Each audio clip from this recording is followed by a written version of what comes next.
Greetings to super fanatics, ladies and gentlemen. Now, we're going to do something a little different. Since it's around Halloween time and all the villains come out, well, we're not going to look at those. Not really. No. We're going to look at the spooky heroes. And all of them are, anti-heroes. So we're going to start with the most obvious one. The Batman. He dresses up like that to basically scare the superstitious criminals of Gotham.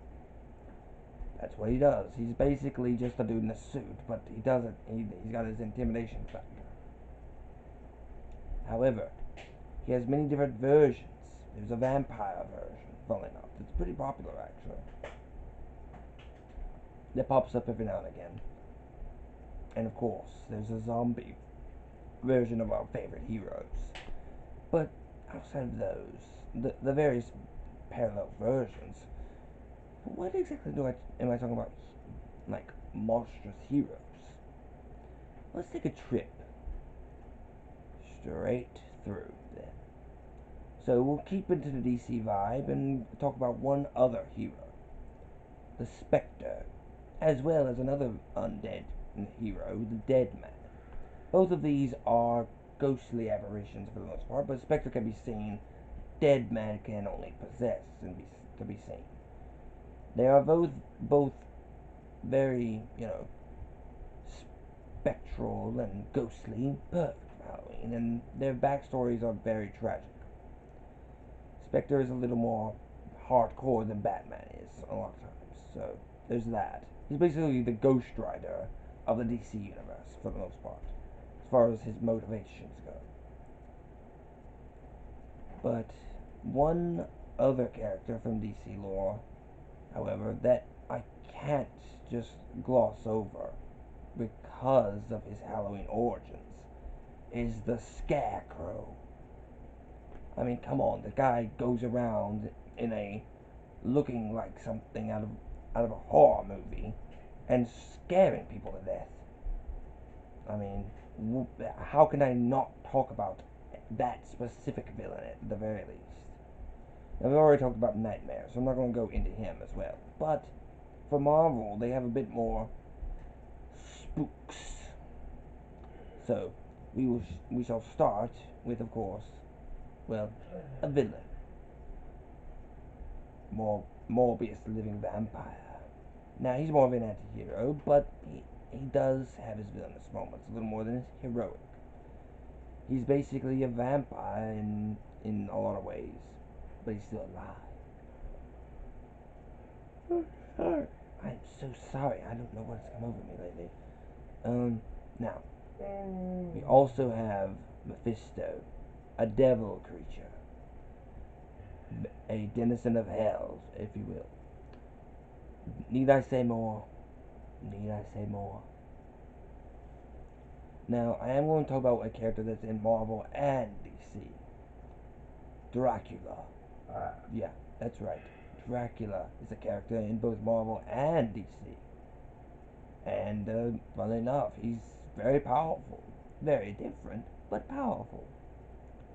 Now, as far as heroes go, there's actually a whole team of heroes called Nick Fury's Howling Commandos. Now, for those fans of the MCU, the Howling Commandos name might be a little familiar. This is Nick Fury's revival team, and they're not shield soldiers. They're not specialists, at least not in the traditional sense. These are monsters. They consist of the leader, Blade, an already established hero, and is getting his own movie soon for the MCU. We have a werewolf by night, heroic werewolf. I think Wolfsbane, an X-Men character, has appeared every now and again to help them. But I figured I'd get the wolf characters out of the way. As far as we have the Living Mummy and Frankenstein, of all things. Actually, that character pops up as a hero in Marvel, but as a villain in DC Comics. So take that with what you will. As well as the Man-Thing, as their brute force. All of these monstrous characters grace us in the comic books. But there are other comic book characters that I don't think a lot of people realize originated from comic books. You have the likes of Hellboy and the Crypt Keeper and his friends. Yep, these guys have appeared on the pages of Dark Horse Comics and, well, Tales from the Crypt Comics and assorted media from them, respectively. Both of them had their own publishers and everything, eventually getting their own adaptations. And nowadays, adaptations of all kinds of things are popping up. So who knows what we'll get next? Now, as far as stories based on Halloween spooks and treats, well, we've of course had the Hellboy movies, all three of them, Ghost Rider, Blade trilogy, with a new Blade coming out. The Incredible Hulk from the MCU is considered a monster flick. And if you've known anything about monster movies, then you know that's how they kind of set these characters up.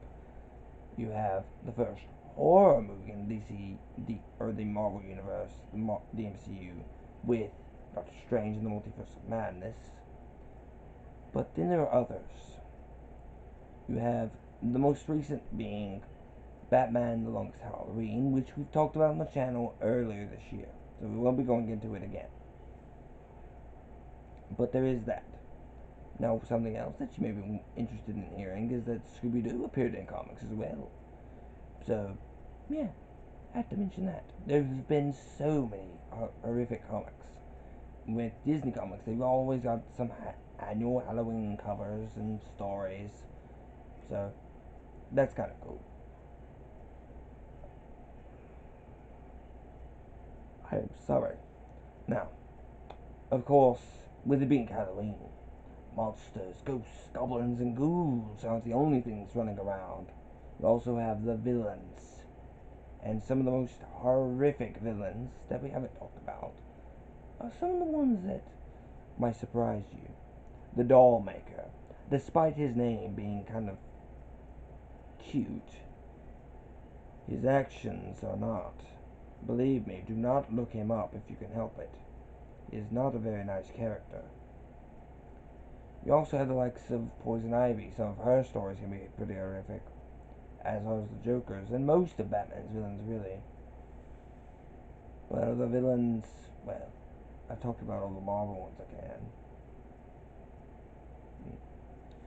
But yes, some are just more horrific than others. So, take that with what you will. There have been various demon characters like Surtur from Thor's stories, and all kinds of other creeps and ghouls. So beware, comic viewers. Beware. While you may be reading a Spider-Man comic, or Hulk, maybe a Superman, you might find the likes of the Joker, Carnage, or something more sinister lurking beneath those pages.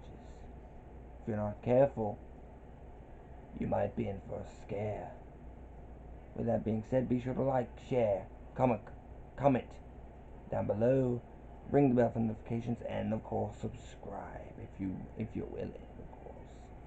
Now, ladies and gentlemen, we've been looking through comics, so go down in the comment section down below and let us know what is your favorite comic book villain, maybe your favorite horrific creature that has popped up within those comics. Who knows? Let us know down below, and hopefully we'll see you guys in the next one. Goodbye.